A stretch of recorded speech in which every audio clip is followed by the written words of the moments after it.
Ya, las cuestiones técnicas están bien, estamos todos on track. Yo los veo perfecto a los cuatro, estamos con el audio apagado en Daniel y Miguel, pero los videos ya están los cuatro habilitados. Bueno, perfecto. Entonces, me viene fenómeno porque yo quería comenzar por la dama del grupo. Así que bueno, rápidamente me presento de una manera muy breve. Yo soy Carlos Burgueño, conocido para muchos de ustedes, para otros no. Estamos aquí representando Ámbito Financiero, Radio La Red, FM, Millennium. Quiero agradecer a ExpoEFI esta invitación para ser el anfitrión de este que creo es un panel con un elenco de lujo.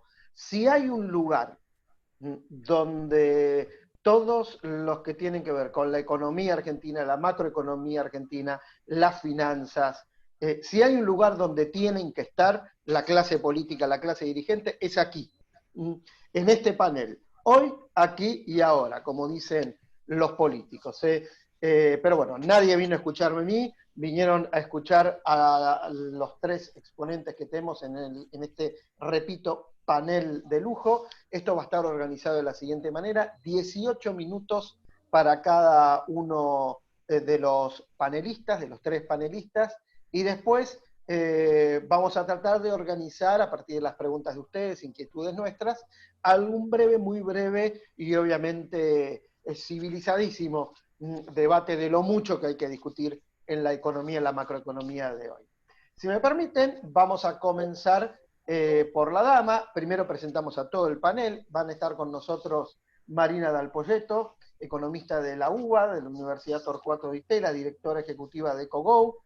Va a estar también el señor Miguel Kigel, economista, PhD de la Columbia University, Econviews, economista de Econviews. El señor Daniel Altana, que es economista y jefe de FIEL, es PhD de la UCLA y es profesor en la Universidad Nacional de La Plata, la UCEMA y la Universidad Torcuato Di Itela. Si nos permiten, los dos caballeros de la sala, vamos a empezar por la dama. Repito, panel de lujo, gente a la cual como periodista consultamos todo el tiempo, que le hacemos caso todo el tiempo. Así que vamos a comenzar por la señora Marina Dal Poyetto, repetimos, economista de la UBA, de la Universidad Torcuato Di Itela, directora ejecutiva de EcoGo. Marina, tus 18 minutos son tuyos. Adelante. Bueno, primero, muchas gracias por la invitación. Un gusto compartir la mesa con Daniel y con Miguel. Puedo poner una presentación, ¿no? Sí, adelante. Sí, sin ningún problema. Compartir pantalla, Marina, y se te va a habilitar.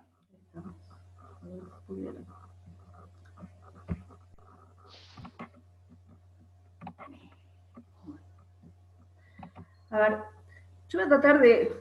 Es poco tiempo para pasar por, digamos, si por querés, este mundo perdón, tan Marina, complicado. Sí, si querés iniciar la presentación, así se te ve en pantalla completa. A ver si puedo hacerlo.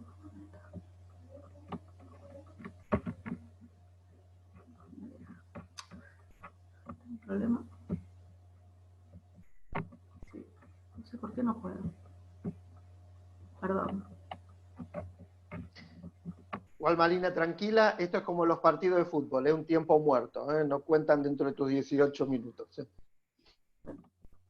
Perdón, generalmente abajo a la derecha está la opción, pero sí, acá la veo. Sí, ya sé que está abajo, pero el problema es que tengo tantas cosas abiertas que no me dejan. Mire, arriba a la izquierda, ahí donde tenés el mouse un poquito más, hay como una pantallita al lado del actualizar. A tu izquierda.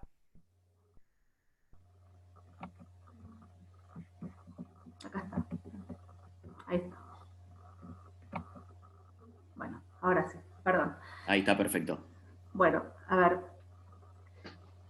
Voy a tratar de hacer un pantallazo muy rápido de lo que estamos viendo en el mundo, pasar por Argentina, el impacto sobre la actividad, el impacto fiscal, el impacto monetario, el impacto financiero, y tratar de tener una discusión de lo que viene, enmarcando no solamente la coyuntura, sino lo que son los fundamentos, los flujos de capitales, el carácter del gobierno, digamos, y cómo está enfrentando esto, y fundamentalmente lo que tiene que ver con la discusión de fondo de la Argentina, que uno siempre se olvida, porque estamos mirando la coyuntura, que es lo que tiene que ver con la competitividad sistémica. Del mundo lo que diría es, básicamente, la dinámica de la pandemia nos llevó puestos a todos. O sea, lo que veíamos en enero veíamos una dinámica que jamás proyectó lo que venía en febrero. En febrero todavía ya el coronavirus estaba instalando, ya empezaba a llegar a algunos países europeos y nadie vio lo que venía después. Apenas un mes más tarde, todavía en enero el Fondo Monetario proyectaba un crecimiento de la economía global del 3%. Ya en marzo, 10 de marzo se cierra la zona norte de Italia, casi enseguida empiezan los lockouts en buena parte de los países. En Argentina la cuarentena arranca recién el 20 de marzo, y cuando uno mira qué pasó a fin de marzo coincidía un tercio de la población global en cuarentena, más de la mitad de la población con restricciones al movimiento de personas, 90% de las fronteras del mundo cerradas, y una dinámica financiera que se estaba llevando puesto el mundo. O sea, parecía, digamos, a fin de marzo que ni siquiera el oro o los bonos del Tesoro americano funcionaban como reservas de valor. Básicamente, en esos días de marzo, la recomendación de las carteras era callen las cuentas.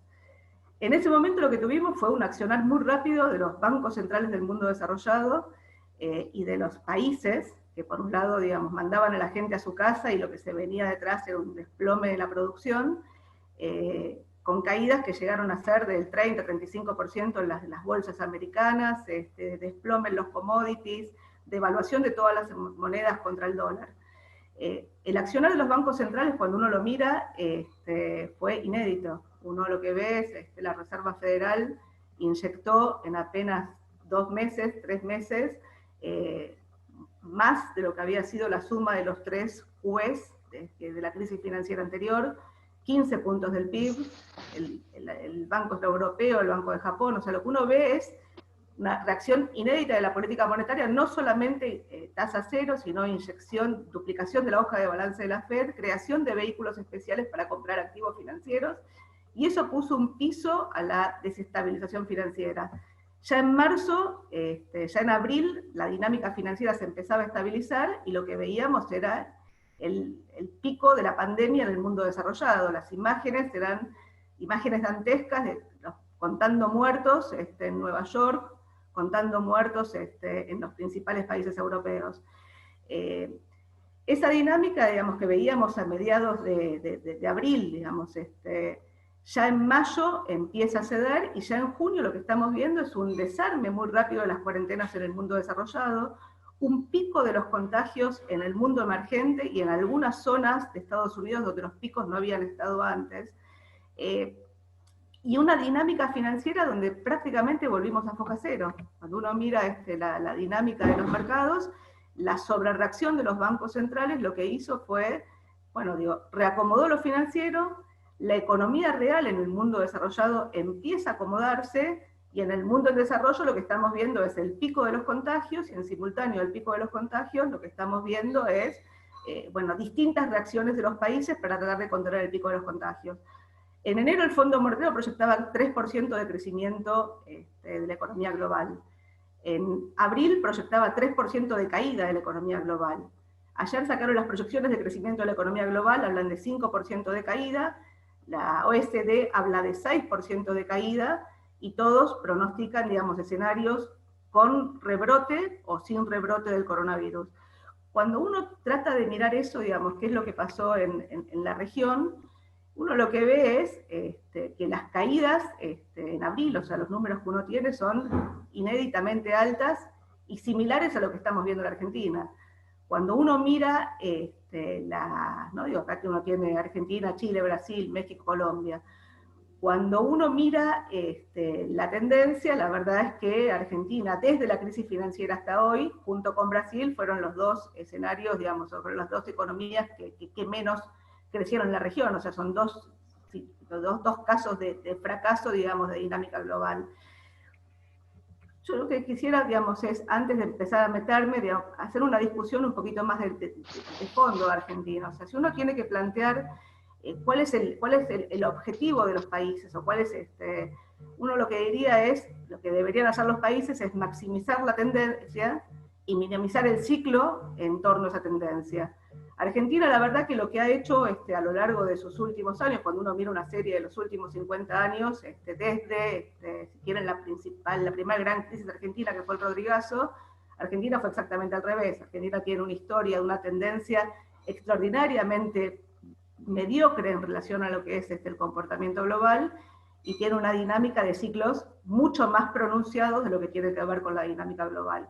Y en este momento, digamos, estamos en el piso, digamos, en un nuevo desplome del nivel de actividad que arranca, diría, con un estancamiento en el año 2012, con una recesión muy violenta en 2018 y 2019, y con un desplome del nivel de actividad este año, que ahora le vamos a poner números, pero ronda el 10% de caída. Entonces lo que estamos viendo es una nueva recesión muy violenta, y de nuevo, frente a esto es, ¿cuál es la capacidad que tiene Argentina para rebotar? ¿Y cuál es la capacidad que tiene la Argentina para crecer desde acá? El rebote, yo diría, necesariamente va a estar, o sea, cuando uno compara contra una economía que se cerró, el rebote aparece. La discusión es cuál es la tendencia hacia adelante, y es un poco lo que quiero discutir en esta presentación. Los números de marzo dieron 12% de caída del nivel de actividad. Este es un escenario de salida que uno pronosticó, digamos, poniéndole un dato a abril, más de 20 de caída en abril. La cuarentena dura fueron los últimos 10 días de marzo y los primeros 10 de abril. Mayo fue mejor que abril, básicamente porque se fueron abriendo sectores. Junio fue mejor que mayo porque se fueron abriendo sectores. La discusión es qué es lo que pasa en el segundo trimestre, en la medida que la cuarentena se vuelva a cerrar. Si la cuarentena no se cerraba y la economía se normalizaba lentamente, fíjense que acá estábamos hablando de un diciembre que estaba por debajo del dato de febrero, la economía en promedio caía 9,5 y dejaba un arrastre estadístico en la zona de 3,3% para el año que viene. Cuando uno le pone sobre esto escenarios de endurecimiento de la cuarentena, que son los que están, digamos, en puerta, que no sabemos cuánto se va a endurecer ni cuánto tiempo va a durar ese endurecimiento, uno hace dos ejercicios adicionales. Uno pone al tercer trimestre el dato de junio, y eso da una caída en el año de 11%, y si uno replica en el tercer trimestre del año la dinámica que tuvo la economía en el segundo trimestre de este año, con esta cuarentena tan dura en marzo y los primeros días de abril, y mucho más laxa sobre finales de junio, eso da una caída de 13%. Ese es el rango de caídas del nivel de actividad, dependiendo directamente de cómo se vayan dando los escenarios. La contracara de esto es, obviamente, digamos, una disparada en el agujero, en el déficit fiscal y en el financiamiento monetario de ese déficit fiscal. Cuando uno mira la dinámica de recursos y gastos de los últimos meses, fíjense, gastos y recursos crecían relativamente parecidos. Cuando arranca la pandemia, marzo, abril, mayo, lo que vemos es un desplome en la recaudación, este es el crecimiento interanual. Mayo creció 0 los ingresos tributarios, 100% el gasto, y esta es la proyección que uno venía armando, digamos, suponiendo que la cuarentena se desactivaba. Esto es junio, julio, y ya en agosto, septiembre, octubre, uno jugaba con un escenario de normalización de la cuarentena. La verdad es que si la cuarentena se extiende y el gasto sigue creciendo en estos niveles, y la recaudación no tiene ese sendero de normalización, obviamente el agujero fiscal se ensancha. Cuando uno lo mira en términos de dinámicas, el agujero fiscal de enero, acá, el agujero fiscal de febrero fueron 27.000 millones de pesos, el de marzo 124.000 millones de pesos, el de abril 228.000, el de mayo 251.000 millones de pesos. La contracara de esto fue un financiamiento monetario creciente, o sea, Argentina no tiene acceso al crédito, Argentina no tiene ahorros, y básicamente, digamos, la única fuente de financiamiento es el Banco Central.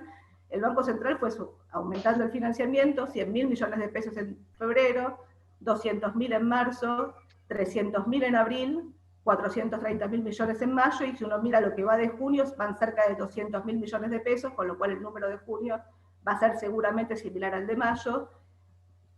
1 billón pesos de emisión monetaria hasta mayo, de los cuales 300.000 millones de pesos fueron adelantos, 740.000 millones de pesos fueron utilidades. Y acá lo que quiero plantear es un poco la dinámica fiscal hacia adelante, la monetaria hacia adelante. La principal discusión acá es si esto es permanente o esto es transitorio. En mitad de la pandemia, lo que está ocurriendo con la disparada del gasto, es lo mismo que está ocurriendo en general en el mundo.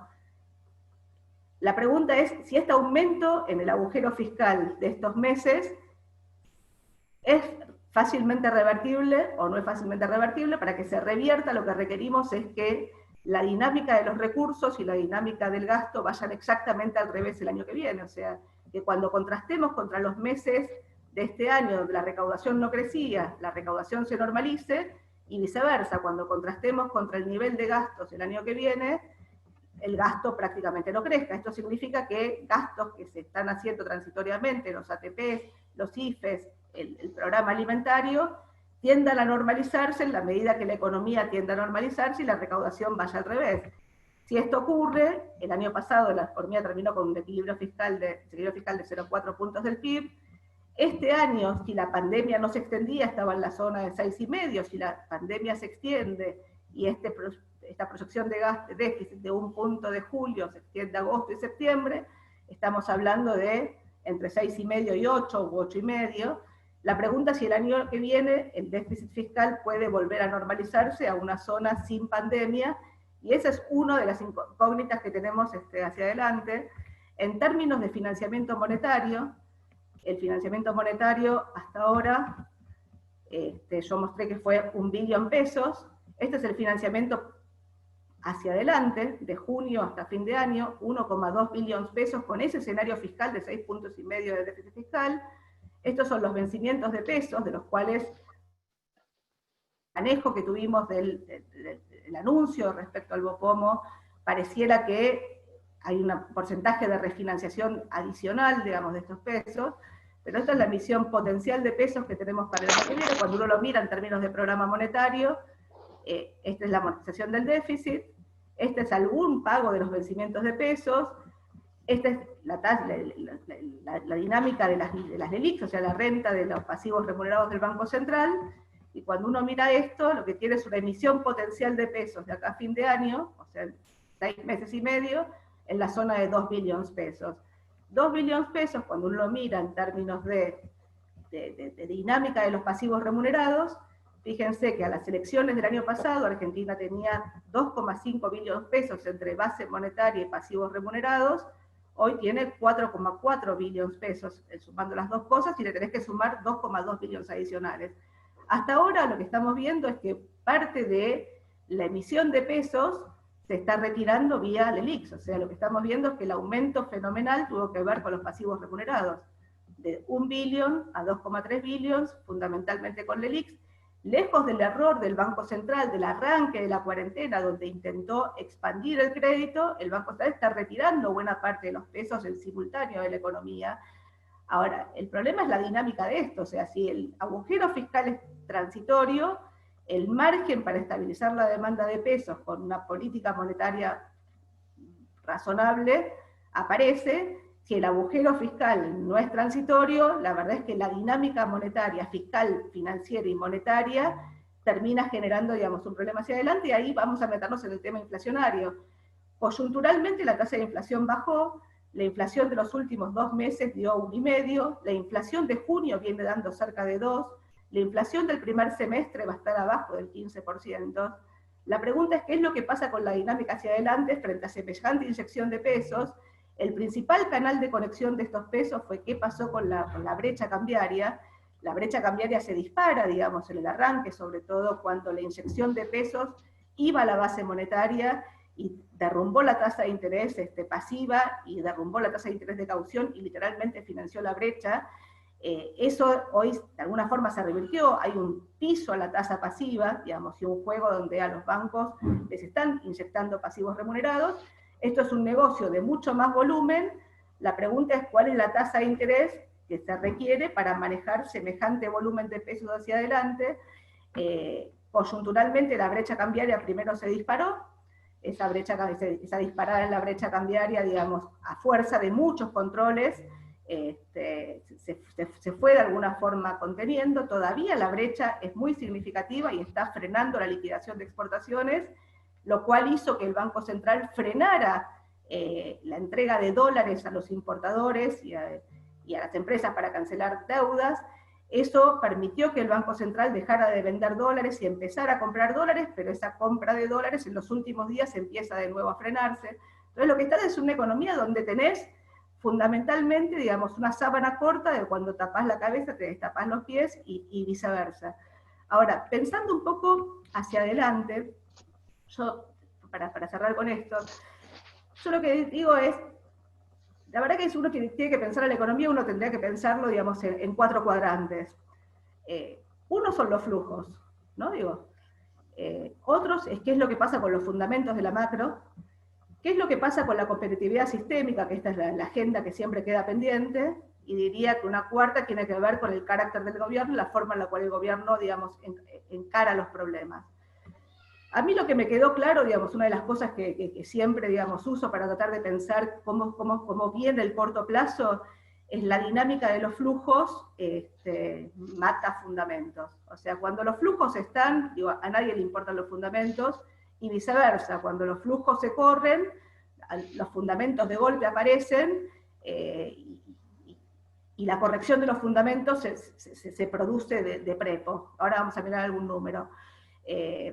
El carácter del gobierno de alguna forma puede esconder malos fundamentos. Uno podría decir, durante el primer kirchnerismo, los fundamentos de la macro eran muy buenos. Argentina tenía superávit fiscal, superávit externo, tenía precios relativos alineados, y había resuelto la dinámica de la deuda. Tenía un carácter del gobierno, digamos, que no ayudaba, pero los flujos estaban, y de alguna forma, digamos, una de las dificultades era cómo hacer para frenar el ingreso de los flujos de capitales que también era el tipo de cambio. Durante el gobierno de Macri era al revés. Los fundamentos de la macro estaban muy desalineados, el carácter del gobierno construyó una historia, digamos, muy favorable para la Argentina respecto y tuvimos flujos financieros de muy corto plazo que de alguna forma primero permitieron convivir con fundamentos desalineados, aprovechando fundamentalmente la dinámica de la deuda. Muestro algunos números respecto a los fundamentos, y vuelvo a la matriz anterior. Acá puse 2002, 2015, 2020, tipo de cambio real bilateral, fíjense lo que era en 2002, esto está todo puesto en base 100, 2010, base 100, esto es un momento donde el tipo de cambio real de Argentina había consenso de que estaba relativamente alineado, antes de lo que fue el macrocidio que generó, digamos, la suba del salario en dólares 2010, 2011. Fíjense, tipo de cambio bilateral, 200, 85, 133. Tipo de cambio multilateral, esto incluye una canasta 25% real, 25% euro, 50% dólar, 178, 66, 108. No había brecha cambiaria con un tipo de cambio recontra alto. La brecha cambiaria en 2015 era del 50, la brecha cambiaria era del 54. La inflación en el periodo anterior, veníamos de deflación de precios, no había inercia inflacionaria. La inflación en 2015, con precios relativos muy desalineados, dólar y tarifas funcionando como ancla, estaba en la zona de 26. La inflación en 2020 viene de la zona de 54, 2 años seguidos. La dinámica de los salarios en dólares en 2002 teníamos salarios que competían con China, 37, base 2010 igual a 100. 2015 eran 126, hoy son 78. Jubilaciones, 28, 143, 89. Tarifas en dólares. Si uno mira la tarifa en relación al costo de generación eléctrica, 50% hoy, 10% del costo de generación en 2015. Acá había que subir la tarifa 10 veces, acá hay que eventualmente duplicar la tarifa para cubrir el costo. Resultado fiscal, teníamos superávit gemelos, fiscal y de cuenta corriente. 2015, déficit gemelos, fiscal y de cuenta corriente. Hoy lo que tenemos es un ajuste muy fuerte de la cuenta corriente como contracara del desplome en el nivel de actividad y el cambio en los precios relativos. O sea, por los malos motivos, la cuenta corriente ajusta, se desploman las importaciones, tenemos un resultado fiscal entre 6,5 y 8, de nuevo, con un enorme signo de pregunta de si es permanente o transitorio. Tenemos un nivel de deuda pública, esta era la deuda pública en el 2002, antes de la reestructuración, esta era en 2015, esto es mercado más organismos. Este es el dato de hoy, esto se está reestructurando. A mi juicio acá siempre hubo un problema de liquidez, no un problema de solvencia. Se terminó transformando en un problema de solvencia, digamos, como contracara de una negociación eternamente prolongada, que esperemos todos termine, digamos, generando un acuerdo y permitiendo, digamos, seguir hacia adelante. Gasto público a PIB eran 23 puntos históricos, 41 puntos en 2015, el año pasado llegó a 36, este año, en mitad de la pandemia, sube a la zona de 40. Fíjense el gasto en jubilaciones de la nación, eran 5 puntos del PIB, 9, 7,8. Los planes sociales casi no estaban, 2,3, 3,3. Este es el gasto adicional que genera la pandemia, y esta es la dinámica de los subsidios. Eran 3,4 puntos del PIB en 2015, hoy van a ser 2,7, el año pasado era 1,5 puntos, y esta es la dinámica de las reservas netas, o sea, tenemos pocas reservas. Si uno tiene que decir algo, digo, los fundamentos están mejor, tienen dos problemas. Uno es qué es lo que pasa con la dinámica de la deuda, que si la deuda se resuelve, en principio te descomprime enormemente los vencimientos de corto plazo. El segundo tiene que ver con el tema fiscal, la estructura fiscal, el gasto público, y fundamentalmente el desequilibrio fiscal, si esto es permanente o transitorio. Con lo cual vuelvo al cuadro anterior, y con esto termino. Yo lo que decía es, los fundamentos están más alineados, hay margen para alinear los fundamentos, dependen fundamentalmente del, yo digo carácter del gobierno, pero depende de las definiciones de política económica que van desde lo que tiene que ver con la capacidad para manejar la puja distributiva hacia adelante. Creo que en este gobierno esa capacidad claramente está, y la pandemia da argumentos adicionales para manejarlo. A fines de 2000, año pasado, uno decía, manejar la puja distributiva requiere que los salarios miren la inflación hacia adelante y no que miren la inflación pasada.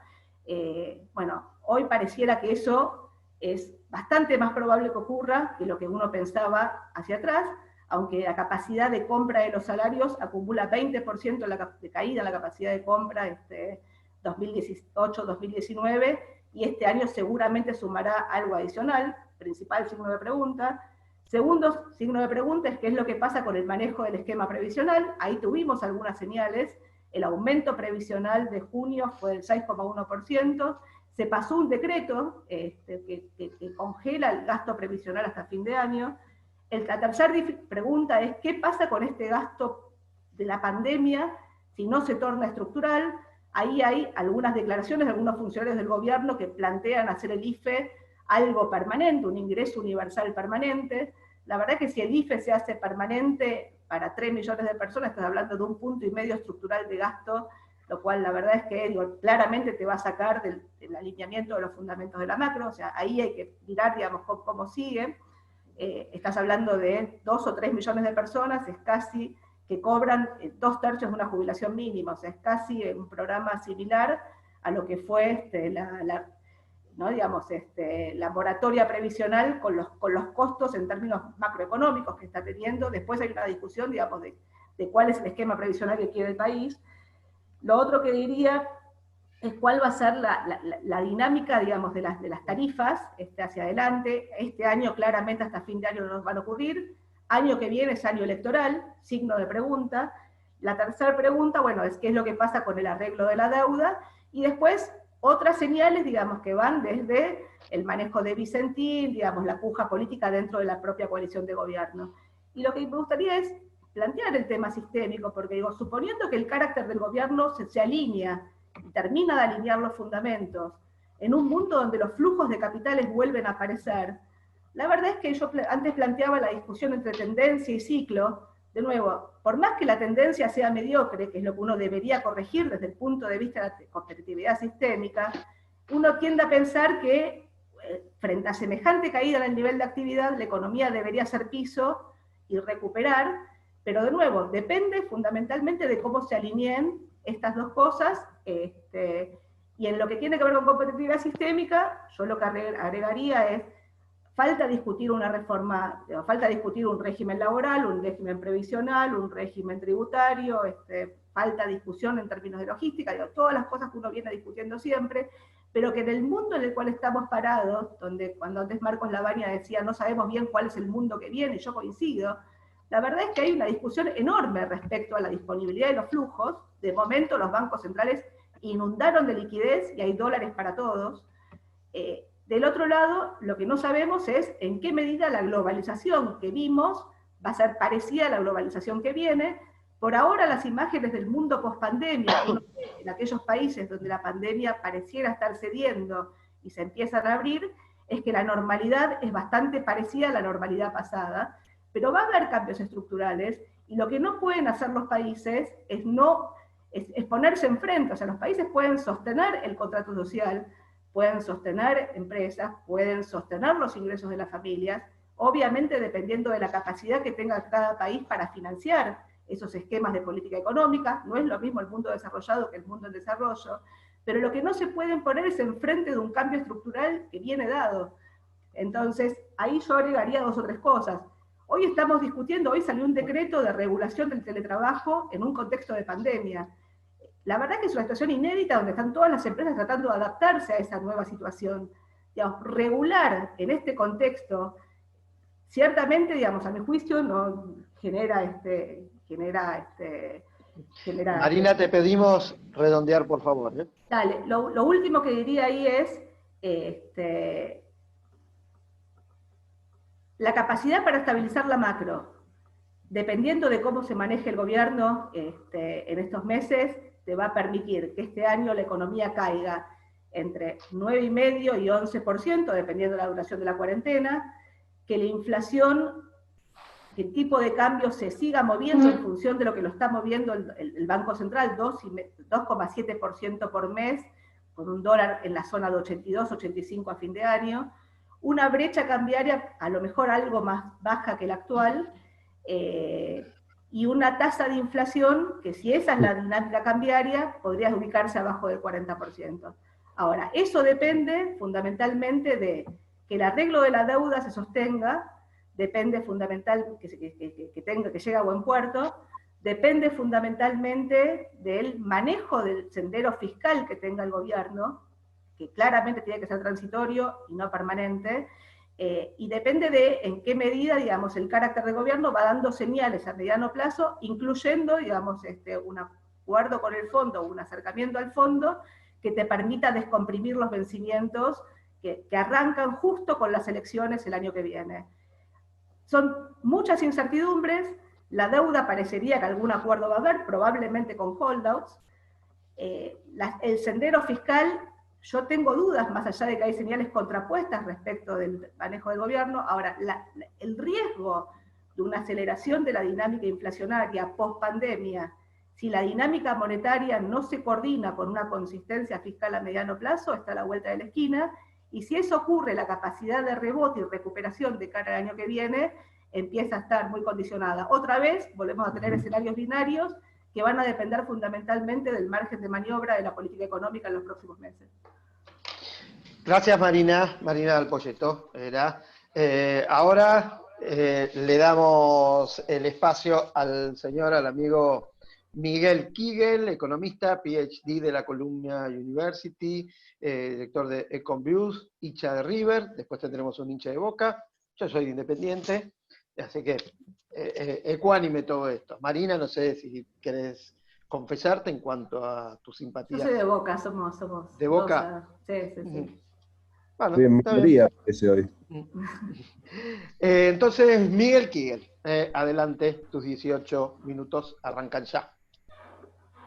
18 minutos de goma parecen haber sido. 18 minutos y un poquito más. Vamos a hacer una aclaración. Para ser ecuánimes, Marina habló unos minutos más, van a tener también los mismos minutos Miguel Kigel y Daniel Artana. Vamos a recortar entonces el debate final. Así que bueno, Miguel, adelante. Muchísimas gracias. Primero, felicitaciones al grupo ExpoEFI, Congreso Económico Argentino, por haber armado estas charlas en medio de la pandemia y con las dificultades que todos sabemos. Segundo, es un gran placer estar con Carlitos como moderador y con Marina y con Daniel, que son dos excelentes economistas, a los cuales yo respeto y admiro muchísimo. Pero bueno, vamos a hablar un poco de la economía. Me imagino que va a haber bastante sobre superposición entre todos. Yo la verdad creo que después de la excelente exposición de Marina me voy a concentrar probablemente más en la parte monetaria, cambiaria y de deuda, para un poco, digamos, complementar muchas de las cosas que dijo Marina, que creo que ha cubierto muy bien el terreno. ¿Dónde estamos? Yo hablo de desafíos inéditos. Creo que Argentina está básicamente ante una coyuntura muy compleja porque ya era compleja antes de que empezara la pandemia. Teníamos el tema de la deuda, teníamos el tema fiscal, no sabíamos si había un programa con el fondo, y claramente la pandemia fue un sobrellovido mojado, digamos, un golpe muy fuerte para la economía argentina, porque, digamos, nos obligó, digamos, en medio de una situación muy compleja, primero ver una caída de producto muy fuerte, después de 10 años de estancamiento, lo cual, digamos, nos pone fundamentalmente casi en el producto que teníamos a principios de los años 2000, un PBI per cápita muy bajo, con una demanda social muy grande de satisfacer a la gente. Eso le exige fiscalmente a la Argentina mucho para enfrentar la pandemia, y lo tiene que hacer, digamos, con dos, yo diría, handicaps con respecto a otros países del mundo. Primero, porque la economía está en default, en ese momento, no importa en default o no inicialmente, no teníamos acceso a financiamiento, con lo cual, digamos, todo el peso del financiamiento recayó sobre el Banco Central. Y segundo, porque, digamos, el Banco Central nos tenía que financiar en un momento en el cual la inflación ya era muy alta, con lo cual, digamos, es mucho más complejo, digamos. Una cosa es que la inflación se te vaya 2 a 4, digamos, como puede pasar en un país industrializado, en muchos de los países emergentes. Otra cosa es que la inflación se te vaya de 55 a cualquier número mayor que eso, ya da miedo, digamos. Entonces, el Banco Central realmente tiene un desafío muchísimo más grande. Estamos en esa. La verdad que me parece que, como bien dijo Marina, creo que cómo se maneje las señales que mande el gobierno de acá a fin de año van a ser decisivas. Lo que yo voy a empezar ahora un poquito a mostrar son algunos de los temas que a mí me parecen importantes para tener en mente en esta coyuntura. Primero, con respecto a la actividad, voy a ser muy breve del mundo. Me parece que es interesante ver que el mundo se está recuperando. Estos son indicadores de movilidad de Google, que muestra, digamos, cómo han venido recuperándose los países, digamos, desarrollados, algunos, no he puesto todos, por supuesto. Los que más sufrieron fueron Italia y España, que son estos dos de acá, el gris y el naranja. La movilidad se destruyó, digamos, durante abril, y a partir de mayo se está recuperando y están en este momento saliendo, digamos. Estados Unidos y Alemania cayó menos, pero, digamos, también están subiendo. La pregunta es, creo que esto es muy importante saber qué pasa, digamos, seguramente vamos a tener señales que van y vienen, pero, digamos, si de alguna forma vemos que esto se tiene, creo que es positivo para la Argentina, porque quiere decir que se puede volver a una nueva normalidad. No va a ser exactamente como era, pero va a ser una normalidad parecida. En el caso de Argentina o América Latina, lo que vemos es que estamos todavía en un periodo más, digamos, más atrás en temas de recuperación. La caída, digamos, sobre todo en Argentina, fíjense que es la línea azul, fue probablemente de las más fuertes. Eso fue relacionado con una cuarentena muy estricta que tuvo la Argentina. Eso llevó a, digamos, a que durante varios meses tuviéramos una caída bastante fuerte, digamos, del producto. Seguramente el piso de la actividad, esto lo marca muy bien, fue a fin de marzo, principio y en abril. A partir de ahí estamos viendo una leve recuperación, más movilidad, que vamos a ver qué pasa después de los anuncios de hoy, pero en principio, digamos, ya estaríamos de alguna forma saliendo de lo peor. Lo que no sabemos es la velocidad de la recuperación, que como ya se ha hablado muchas veces, puede ser en V corta, que sería un escenario de una recuperación fuerte. Acá nosotros la veíamos muy fuerte a partir del tercer trimestre, siguiendo en el cuarto, y el año que viene básicamente a fin de año todavía no llegando a los niveles donde estábamos pre-pandemia, pero bastante cerca de esos niveles, pero digamos, tenemos escenarios que son mucho más complicados. ¿De qué depende que vayamos al escenario famoso de la B corta, uno más tipo U o tipo L? Y yo creo que va a depender primero de la duración de la cuarentena, digamos, eso va a tener un impacto, sin duda. Segundo, de qué pasa en el mundo. El mundo todavía no sabemos cómo va a ser, creo que hoy estuve mirando números y da la impresión de que hay buena chance de que el mundo se recupere rápido, pero tenemos la incertidumbre de si hay una segunda ola, si puede, digamos, eso se puede complicar. No depende de los economistas, depende de otras cosas, digamos, que van más allá de lo que es puramente económico, pero, digamos, eso claramente va a afectar. Y tenemos un tercer elemento, digamos, que es qué pasa con la deuda y con las señales que da el gobierno.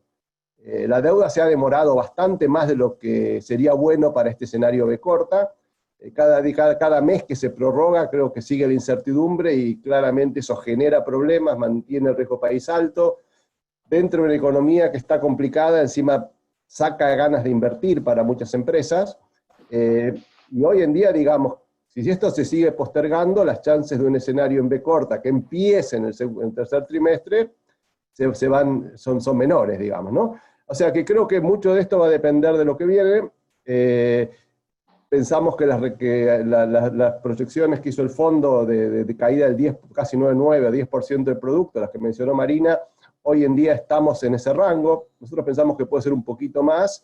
¿Por qué? Porque justamente se viene demorando el acuerdo de la deuda y se viene complicando, digamos, el tema de la cuarentena. Entonces esos dos factores hacen que la recuperación venga un poquito más lenta.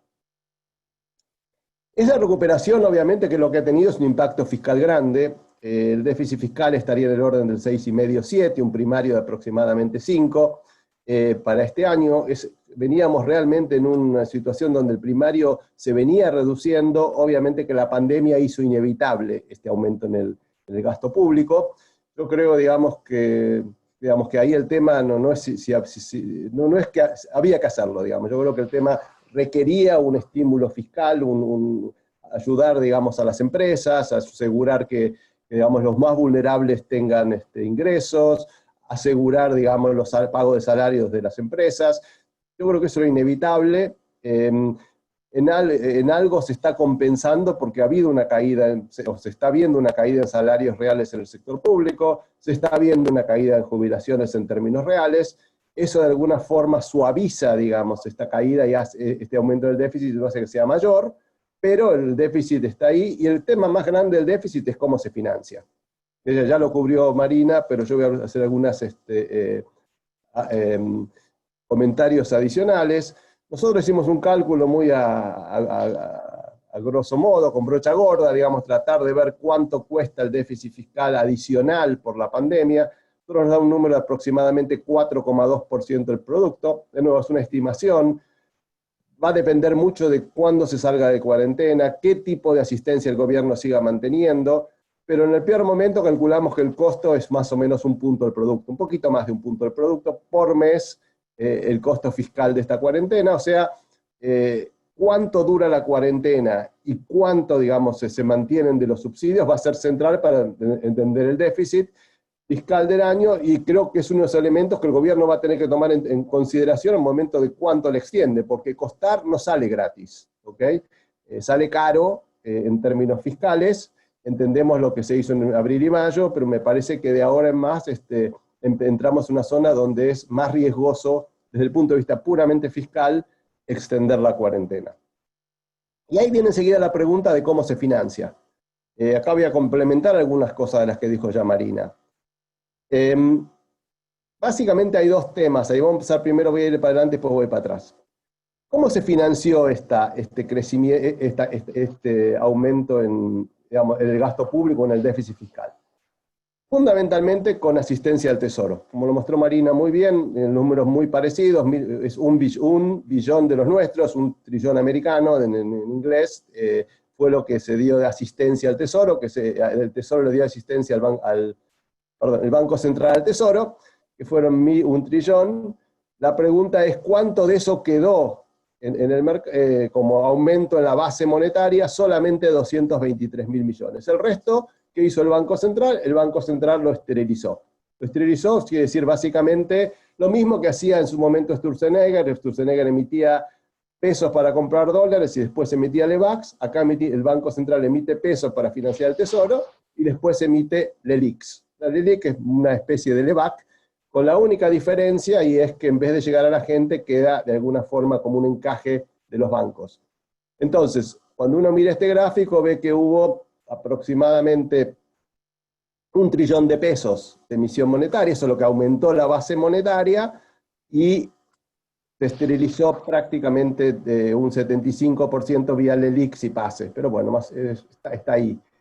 La diferencia que había con el pedido de Sturzenegger es que Sturzenegger, cuando emitía pesos, del otro lado había dólares, ahora no hay papelitos nomás, o sea que esta es emisión sin ningún tipo de respaldo, que en algún momento va a ver cómo se maneja. ¿Por qué? Fíjense, entonces, ¿por qué se habla de que hay un riesgo inflacionario? Bueno, se habla de que hay un riesgo inflacionario porque lo que importa para la inflación no es la base monetaria, es la cantidad de dinero. Y la cantidad de dinero nosotros la miramos como M2, o sea, es básicamente los billetes que hay en circulación, la cantidad de dinero, lo que llamamos dinero, que de alguna forma va detrás de bienes, digamos, ¿no? Es lo que se usa para transacciones. Históricamente, M2, el agregado monetario M2, el que tiene mayor correlación con el producto nominal.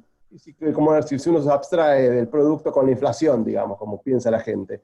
No es una relación permanente, no es inmediato, podemos tener bastantes rezagos, puede ser hasta 2-3 años, pero eventualmente si uno emite dinero, va a ir a precio seguramente.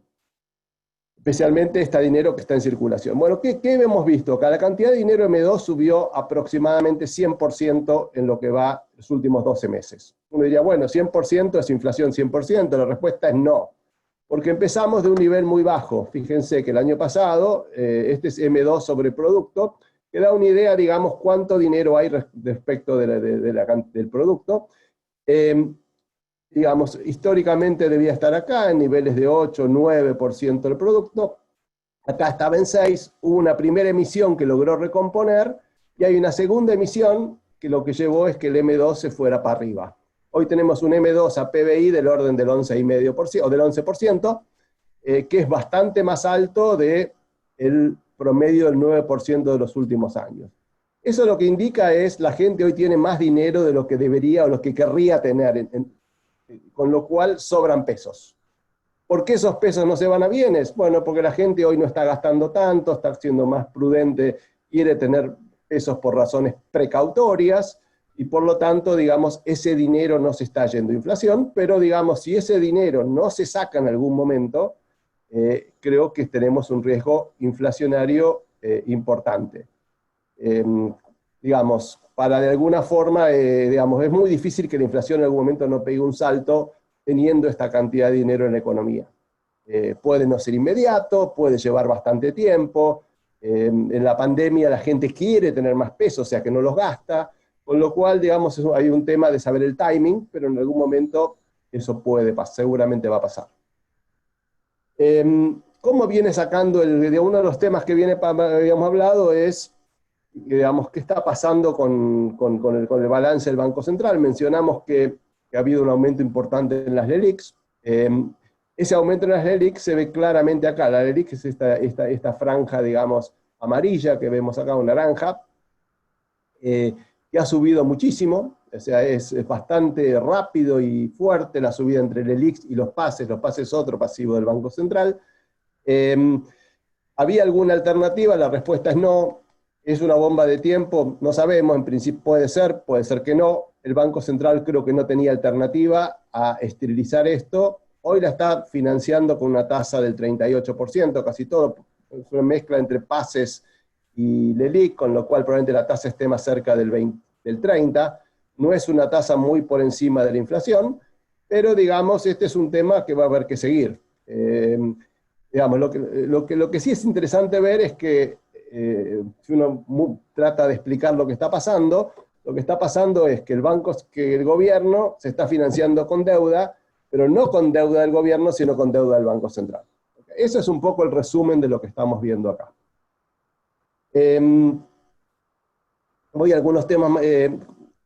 Finalmente, en términos monetarios, me parece que es interesante entender, digamos, cuál es el mecanismo de transmisión de los pesos, de la cantidad de dinero a la inflación en la Argentina. En general, no es el único, pero si uno mira este gráfico, lo que trata de mostrar es eso. Está confuso, pero lo haremos lo mejor posible. Concéntrese en la primera parte. Si vemos sobre todo el periodo del primer cepo, el cepo de Cristina, lo que veíamos es que la inflación venía más o menos estable, la devaluación venía más o menos estable, ¿y en qué momento salta la inflación? La inflación saltó en el 2014. Principio del 2014, eso fue la devaluación de Fábrega. Estos diamantecitos muestran cómo fue la devaluación de Fábrega. ¿Qué pasó ahí? Bueno, ¿por qué devaluó Fábrega? Porque está pasando algo de lo que parecido a lo que está pasando ahora. Había una brecha cambiaria importante, la gente no liquidaba importaciones, el Banco Central tenía pocos dólares y los iba perdiendo. Suena actual.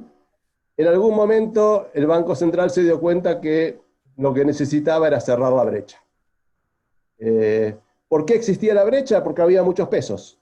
O sea, los pesos llevaron a que hubiera brecha, la brecha llevó a un problema de reservas y finalmente el gobierno devalúa. El gobierno devalúa y ¿qué pasa? La inflación salta. O sea, el mecanismo de transmisión en la Argentina, podemos ver lo mismo pasó en la época de Macri a partir de 2018, después de las PASO, o cuando se va Caputo, es el mismo mecanismo. Devaluación, esa devaluación lleva a inflación. Pero la devaluación, ¿por qué viene? Y viene porque no hay reservas, porque hay que reajustar el tipo de cambio, porque hay muchos pesos, y porque ya el mercado de contado con liqui o el contado del paralelo van reflejando ese exceso de pesos. Entonces la pregunta ahora es, ¿tenemos reservas? La verdad tenemos pocas. Hay gente que yo pongo 11.700, que es el número de reservas netas. Podemos pensar que hay menos también, porque después algunos dicen, bueno, pero no son todas líquidas. No importa, 11.000 es un número muy bajo con el cual Argentina no puede funcionar normalmente. Y de hecho Argentina venía perdiendo reservas. El problema donde está hoy, el problema es la diferencia que hay entre el contado con liquidación o los dólares alternativos y el dólar oficial. Lo que me está diciendo este mercado es que acá hay una brecha que viene como resultado de percepciones diferentes. Probablemente refleja tasas de interés bajas en pesos, probablemente refleja un exceso de pesos en la economía, que es otra forma de ver lo mismo, pero ese exceso de pesos me llevó a que se vaya el contado con liqui, y esa brecha que hay entre el contado con liqui y el dólar oficial es lo que fuerza a mayores importaciones, que hace que los exportadores no liquiden, y un montón de otras cosas, digamos, que hace que el Banco Central siga perdiendo reservas y no los pueda ganar, a pesar de todos los controles que viene poniendo. Los controles le dan por ahí un respiro de un tiempo, pero no alcanza. Entonces, ¿cuál es el tema? Bueno, uno dice, bueno, ¿qué pasa con una devaluación? ¿Cómo sería una devaluación? Y uno miraría, bueno, ¿el tipo de cambio está atrasado en la Argentina? Bueno, uno mira el tipo de cambio real, lo mira desde, qué sé yo, desde el 2001, por mirar, es un tipo de cambio real multilateral. Estamos acá, estamos en niveles, bueno, el número no importa mucho, estamos acá, unos 7, pero no es muy importante el número. Pero sí es importante ver que no pareciera haber una cosa obvia como de un atraso cambiario importante. En dólares todavía parece menos claro.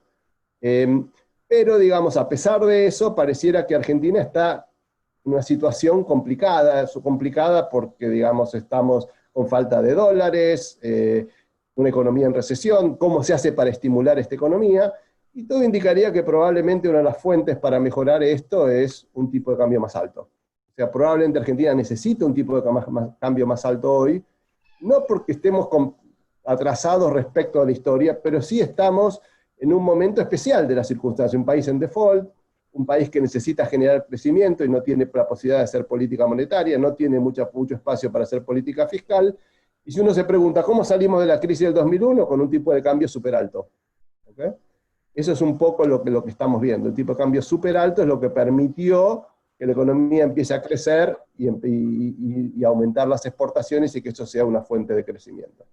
Estamos ahí, el riesgo obviamente es que esto lleve a algún tipo de salto inflacionario en algún momento. Yo diría, no tenemos un riesgo, yo no veo así como, no me imagino un riesgo de una inflación desbocada, ni hiperinflación, ni ningún escenario de ese tipo, pero sí existe el riesgo de que en el futuro cercano, no tan cercano, difícil saber cuándo, esta compresión haya algún tipo de salto en las variables nominales y que la inflación se escape por unos meses. ¿Okay? Pasó muchas veces. La alternativa sería acelerar la tasa de depreciación del tipo de cambio oficial, pero el Banco Central no lo viene haciendo. El Banco Central está bastante fijo en el 2,7, con lo cual, digamos, eso aumenta el riesgo de que en algún momento tengamos algún salto cambiario. Y si bien el Fondo Monetario de la Argentina, y va a haber un problema con el fondo, eso puede también ser un tema de discusión importante, porque sabemos que el fondo tiene dos obsesiones: la fiscal y el tipo de cambio. Creo que con Macri la sufrió las dos, digamos, sobre todo la del tipo de cambio. Creo que en el caso de Macri fue esa obsesión con tipo de cambio flotante, fue claramente un problema para el gobierno anterior.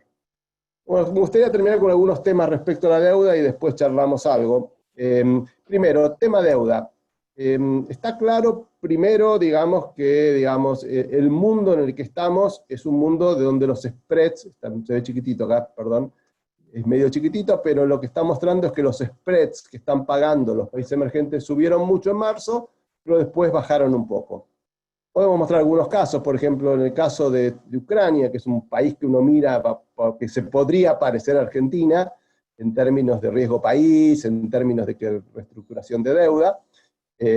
Empezó con un riesgo país a fin del año pasado de 421, en la crisis se fue a 740 y ahora está en 627. ¿Okay? Cayó claramente el riesgo país ahora, hubo una corrección.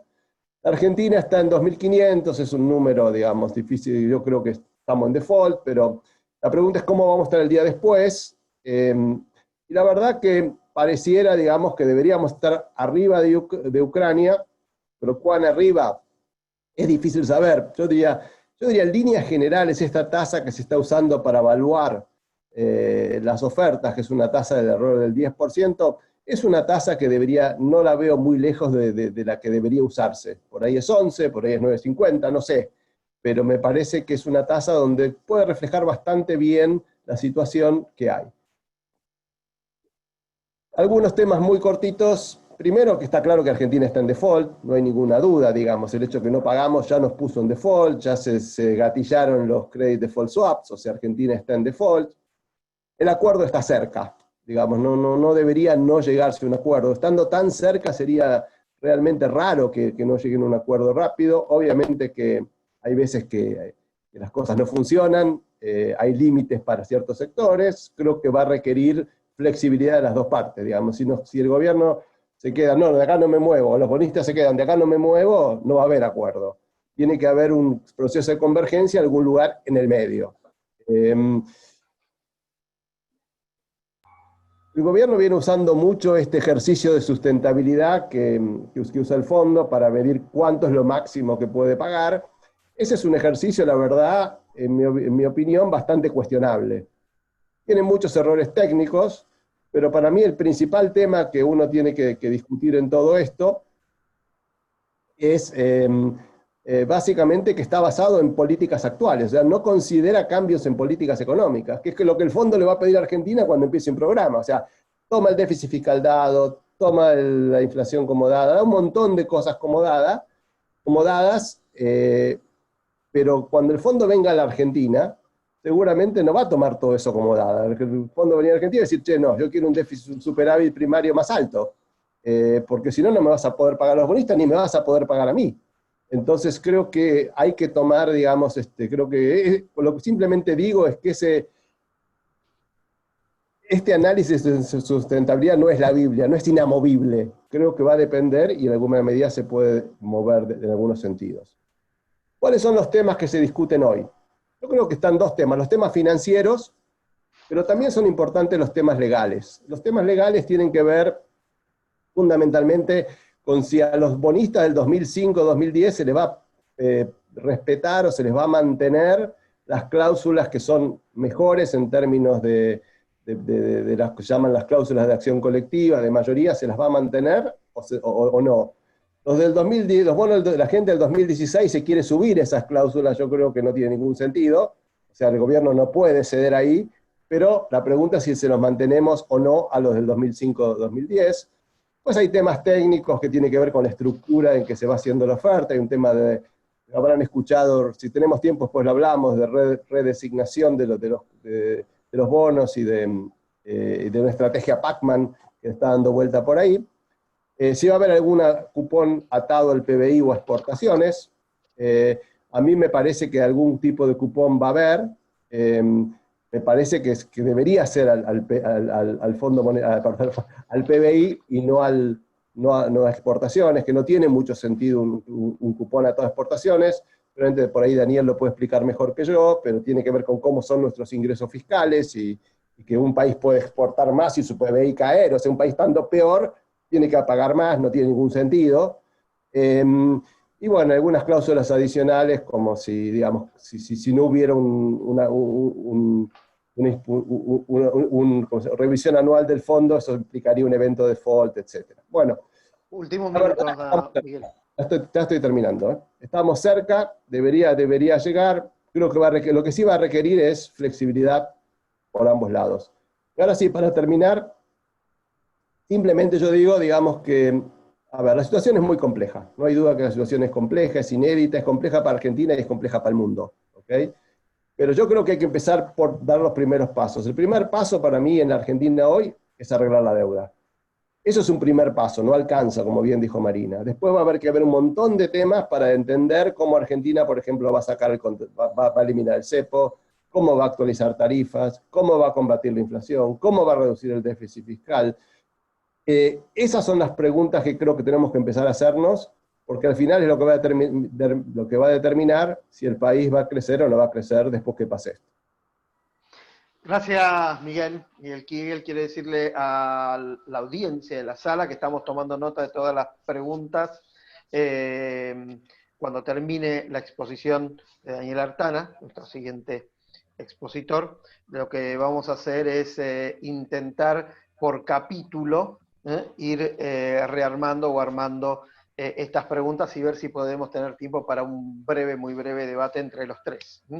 Bueno, ahora sí, entonces el segundo hincha de boca de la sala, el señor Daniel Artana, economista en jefe de Fiel, PhD en la UCLA, de la UCLA, y profesor en la Universidad Nacional de La Plata, en la UCEMA y en la Universidad de Itela, amigo y fuente también de muchos años. Daniel Artana, tu tiempo, adelante.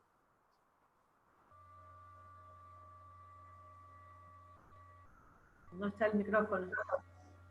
Daniel. Daniel Artana, estamos viendo tus, como se dice hoy en este tiempo, tus filminas, pero no te estamos escuchando. Me había olvidado de prender el micrófono, que lo tenía apagado para que no se filtrara ruido. Perdónenme. Bueno, primero, gracias, Carlos. Quiero agradecerle a la gente de ExpoEF, a Esteban Domecq, a Matías Stur, que me hayan invitado otra vez a compartir algunas reflexiones. Es obviamente para mí un gran gusto compartir un panel con Marina y con Miguel, y además coordinado por vos, Carlos. Así que, bueno, como ha dicho Miguel también, naturalmente vamos a tener algunos puntos de superposición, porque creo que en general uno comparte como economista profesional las cosas que nos preocupan. Pero bueno, la idea es avanzar con la presentación y que ustedes vayan viendo el énfasis que cada uno le puso. Yo lo que voy a tratar de hacer es marcar como una suerte de temas que el gobierno tiene que ir despejando para que la economía pueda, cuando le toque recuperar después que pase la pandemia, aprovechar eso a la máxima velocidad posible. Entonces, la primera cuestión, que es bastante obvia, es hay que evitar el default. Yo voy a poner acá algo que se ha dicho, están bastante cerca las propuestas. Ahí en el cuadro en celeste a la izquierda tienen cómo fue evolucionando la propuesta del gobierno. Ahí tienen una barra al principio de cuánto, esto está en dólares nominales, después lo voy a poner en valor presente. Los bonos actuales requerían pagos de acá hasta el año 2117 de 66.000 millones de capital y unos 60.000 millones de intereses, es un total de 126.000 millones de dólares. Bueno, el gobierno inicialmente ofreció pagar 85, ahora en la última propuesta, con una estimación, que es la que está por acá, con una propuesta de lo que vale el valor, este BRI atado a exportaciones, está algo por arriba de 90, y del lado de la derecha pueden ir viendo cómo fueron convergiendo también las propuestas de los acreedores. Hoy en dólares nominales, la diferencia está en alrededor de 10.000 millones, 40% de esa diferencia, por lo menos con el grupo más duro, que es el grupo ad hoc, está en los pagos que hay que hacer del año 2020 al 2023. Esto obviamente puede plantear alguna dificultad a la hora de cerrar la cuestión, porque obviamente a raíz de los números fiscales que fueron mostrando mis colegas y que yo voy a mostrar después también, el gobierno tiene, y porque tiene pocas reservas netas, esos 4.000 y algo de millones más que le está pidiendo este grupo de acreedores pueden ser una dificultad. Cuando uno los mira en valor presente, bueno, las propuestas significan una quita importante respecto al valor presente de los bonos actuales, que estaban alrededor de 80 centavos. Como se ve ahí a la derecha, las diferencias no son tan importantes, estamos hablando, promediando las dos propuestas en alrededor de 5 centavos por cada dólar. No debería haber, o sea, lo que uno debería esperar de una diferencia tan chica, por lo menos desde el punto de vista de la plata, es que se pongan de acuerdo. Entonces, desde el punto de vista de la plata, la diferencia, por lo menos con un grupo de acreedores, está más concentrada en los pagos que hay que hacer del 2020 al 2023, es decir, en el periodo presidencial de Alberto Fernández. Y después están estos temas legales que nos ilustró Miguel y sobre los cuales no voy a hacer comentarios. Miguel me dejó picando una cosa ahí. El valor atado a exportaciones tiene problemas de diseño, porque un poco lo que hemos visto nosotros es que, mirando la propuesta del gobierno, uno puede tener años donde cumple la condición para pagar y que ese año, mirando la historia obviamente, ¿no?, ese año sea un año de recesión económica, y estos BRI normalmente tratan de compartir con el acreedor cuando uno le va bien, y cuando uno le va bien es a la actividad económica, no solamente al valor de exportaciones. Bueno, la segunda cuestión, que es bastante obvia, es cómo vamos saliendo de la cuarentena sin colapsar el sistema de salud. Acá yo lo que voy a hacer es mezclar dos cuadros y obviamente no nos coordinamos, que puso Miguel con los indicadores de movilidad de Google. Acá son 5 los que tomamos nosotros, son promedios móviles de 7 días. Y aquí hay alguna cosa interesante. Fíjense que arriba, en las líneas punteadas, estas que están acá, son los 4 países nórdicos. Y digo esto porque las estrategias de cuarentena de los 4 países nórdicos han sido muy diferentes, con una actitud muy liberal por parte de Suecia y una actitud bastante más restrictiva por los otros. Recuerden, nada más que como punto de comparación, que Noruega es uno de los pocos países de Europa que hoy tiene todavía las fronteras cerradas. Y sin embargo, la caída en la movilidad ha sido parecida. En el medio ahí están Alemania y Estados Unidos, que los mostró Miguel, y abajo están 4 países de Latinoamérica. En general, Argentina estaba con la cuarentena más estricta, o la cuarentena con la movilidad más restringida. Chile ahora se ha metido, que es la línea roja, dentro de Argentina, después de tener que ir para atrás, producto del rebrote que tuvieron en el Gran Santiago. Y después tienen 2 países que han tenido uno desordenado, una actitud más liberal, uno desordenado, que es Brasil, y uno que ha tenido un éxito sanitario en términos, comparado con el resto de los países, bastante importante, que es Uruguay. De todas maneras, todos están bastante más restrictivos que los países desarrollados. Y digo esto porque han aparecido varios estudios, uno que compara Dinamarca con Suecia y otro que compara distintos estados de Estados Unidos, este último por 2 profesores de la Universidad de Chicago, que muestran, obviamente estos estudios tienen alguna discusión, pero que el grueso de la caída en la actividad económica está asociado a las propias restricciones que la gente se impone por el temor a contagiarse. Que lo que te agrega la cuarentena es alrededor de entre 10 y 20% más de caída, obviamente que es importante, pero digo que uno también, para salirnos un poquito de esta grieta cuarentena sí, cuarentena no, independientemente de la posición que cada uno de nosotros pueda tener, aún en países que han tenido una actitud que básicamente han confiado en la responsabilidad social de la gente, las caídas de la actividad económica también han sido importantes.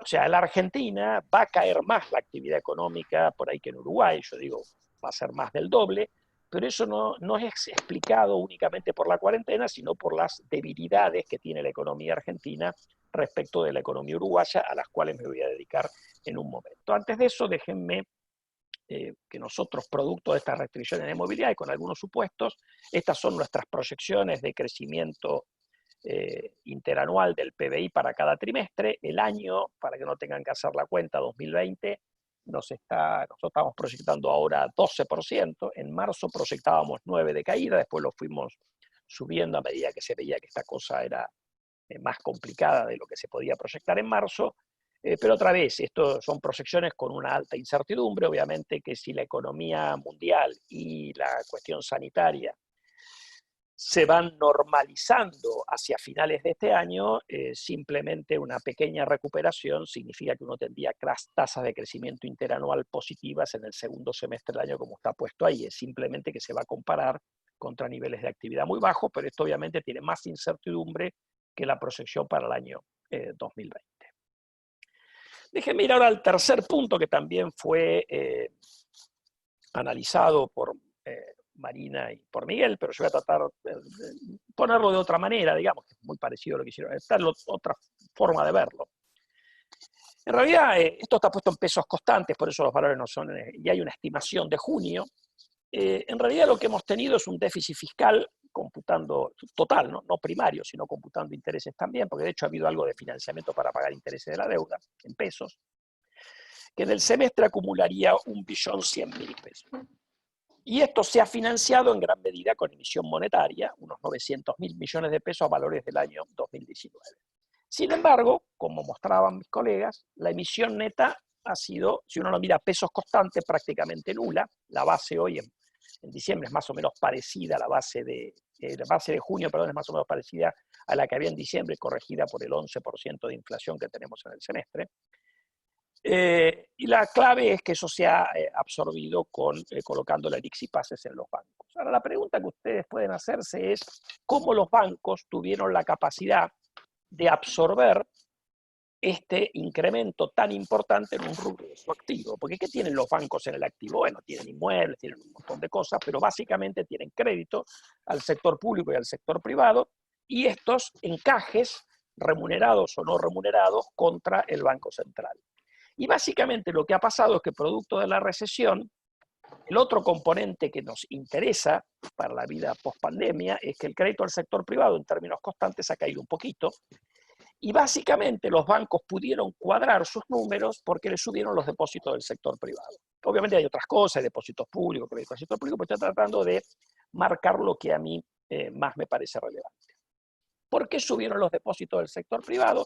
Bueno, subieron básicamente en depósitos a la vista, y esto es producto de un poco de los controles de cambio, pero también de la incertidumbre que genera el hecho de vivir en una pandemia y con una gran incertidumbre respecto de cuál va a ser nuestro futuro. Uno tiende, como mencionó Miguel también, a demandar un poco más de pesos, y estos pesos son circulantes y depósitos a la vista. Entonces déjenme ahora detenerme en esto que está acá en vez del M2 que usó Miguel, es el M3, medido en pesos constantes, y lo que voy a hacer ahora es poner el índice de actividad económica, porque ha habido en la presentación del jefe de gabinete en el Congreso el argumento de que cuando recupere la economía, la demanda de dinero va a subir, y de esa manera uno va a poder absorber estos pesos que se han emitido.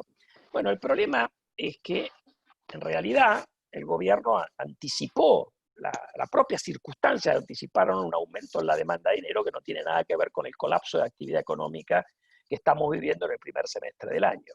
Entonces, en realidad, si la economía recupera, uno podrá hacer que la línea naranja se parezca más a la negra, pero es difícil pensar que uno va a poder absorber todo, y aun cuando pudiera, el problema es que esto computa la emisión hasta junio, y como parecen indicar los números fiscales y la prolongación de una situación anormal que impacta en la recaudación e impacta en la necesidad de gasto por parte del gobierno, la emisión seguiría subiendo. Entonces, en definitiva, va a haber un desafío para el Banco Central, que ahora voy a volver en cómo yo creo que lo va a saldar.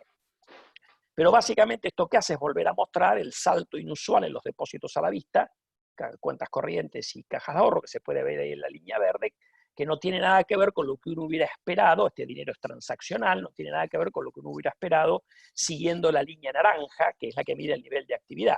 Lo lógico es que esto hubiera ido para abajo y en realidad fue para arriba, producto de la pandemia. Entonces, ¿cuál es el problema que tiene el Banco Central? Bueno, hay un problema en el segundo semestre del año, como lo marcó Marina y en alguna medida también Miguel, pero hay un problema para el periodo de recuperación post-pandemia, porque si uno quiere esterilizar, hasta ahora la esterilización fue posible porque subieron los depósitos, luce difícil que los depósitos puedan seguir subiendo y es posible que en términos reales por lo menos los de vista caigan, por lo cual hay un problema de la normalización que generaría en términos de las tenencias de dinero transaccional, la vuelta a la normalidad, cuando la ciencia le encuentre la solución a este tema.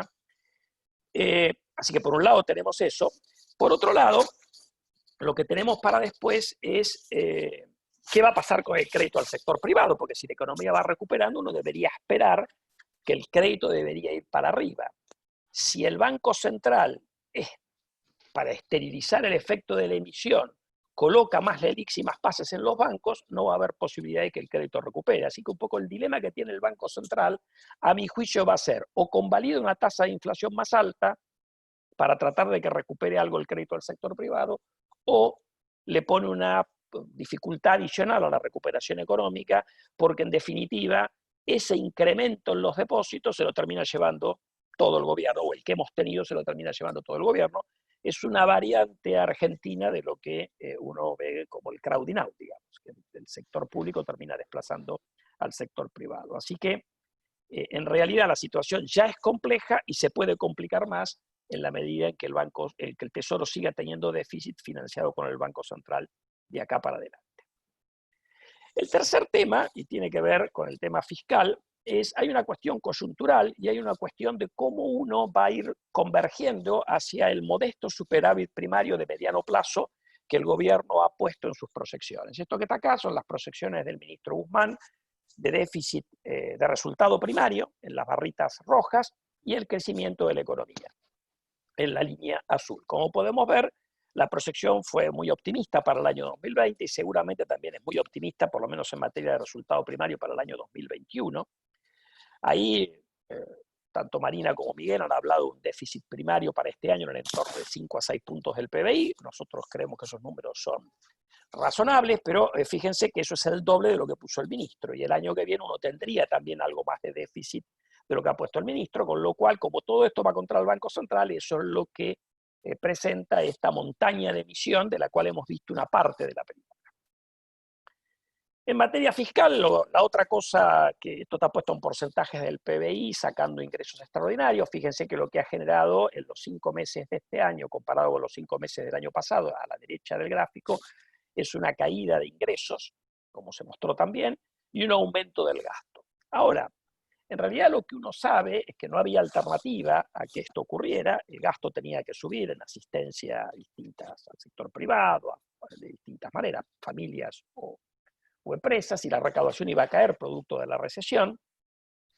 Pero esto se supone que tiene que ser transitorio, porque si no es transitorio, el problema es cómo uno logra converger a este resultado primario de mediano plazo de 1% del PBI, cómo uno va mejorando los números fiscales. O sea, la pregunta acá es si el gobierno va a volver a cometer el error de 2009, donde en aquel momento, utilizando el margen fiscal que tenía, expandió el gasto, y en lugar de retroceder cuando la economía recuperó, ese gasto siguió creciendo. Si se vuelve a cometer ese error, que a mi juicio es la razón principal de por qué arrastramos problemas fiscales en todo el segundo mandato de la expresidente Cristina Fernández de Kirchner y en todo el mandato del expresidente Mauricio Macri, la situación fiscal se va a volver una pesadilla. Y nada más, esto es para ponerlo un poquito en perspectiva, los datos de 5 meses, que promediaron ahí un déficit primario de 6 puntos del PBI, son un promedio de 2 del primer trimestre y casi 11 en abril y mayo.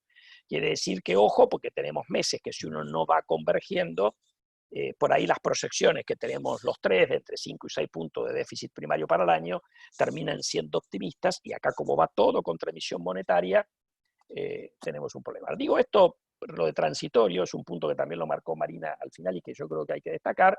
Ya tenemos funcionarios diciendo que quieren mantener el IFE. El IFE es un ticket caro. Han prorrogado hasta final de año el congelamiento de tarifas, con lo cual han subido los gastos de subsidios. Es decir, hay ciertas cuestiones que en lugar de ser transitorias, por ahí se convierten en más permanentes, y eso por lo tanto va a generar un dolor de cabeza bastante importante, porque ya es bastante complejo pensar cómo Argentina pasa de -1 que tenía en el 2019 a +1 en el 2027, cuando uno tiene una presión tributaria extravagantemente alta y cuando uno tiene gastos públicos que tienen bastante rigidez. Déjenme ir ahora, y para ir cerrando, al último, que yo creo que es uno de los problemas centrales hacia adelante. Es cómo uno le da credibilidad al programa económico del gobierno. Porque ¿qué es lo que pasa el día que tengamos un programa económico? Porque hasta ahora no hemos tenido ninguno, ¿no?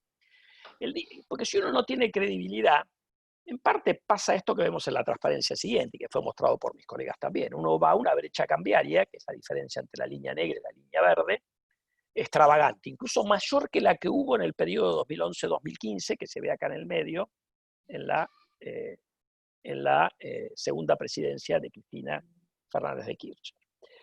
Una posibilidad, como dice ahí, es que uno trate de comprar credibilidad, a pesar de que el fondo ha perdido bastante poder como señal, pero que en un acuerdo con el fondo uno trate de, en alguna medida, generar alguna credibilidad sobre el programa económico del gobierno el día que lo conozcamos. Porque obviamente parte del problema que ha impactado en la brecha no solamente tiene que ver con la enorme emisión, que como vimos se esterilizó, pero el mercado descuenta los problemas a futuro, ha tenido que ver en su momento, ahora un poco menos, con rendimiento bajo de las alternativas de inversión al dólar. Los pesos tenían tasas de interés bastante bajas y sobre todo mucho menores que la tasa de inflación proyectada por la gente.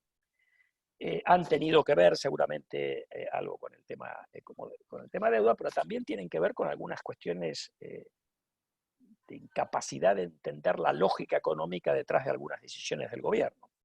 Porque muchas veces los gobiernos tienen que hablar para sus votantes, tienen que hablar para la tribuna, para ponerlo de alguna manera, pero las decisiones que toman tienen que ser lo suficientemente consistentes a los ojos de los que toman decisiones de ahorro e inversión.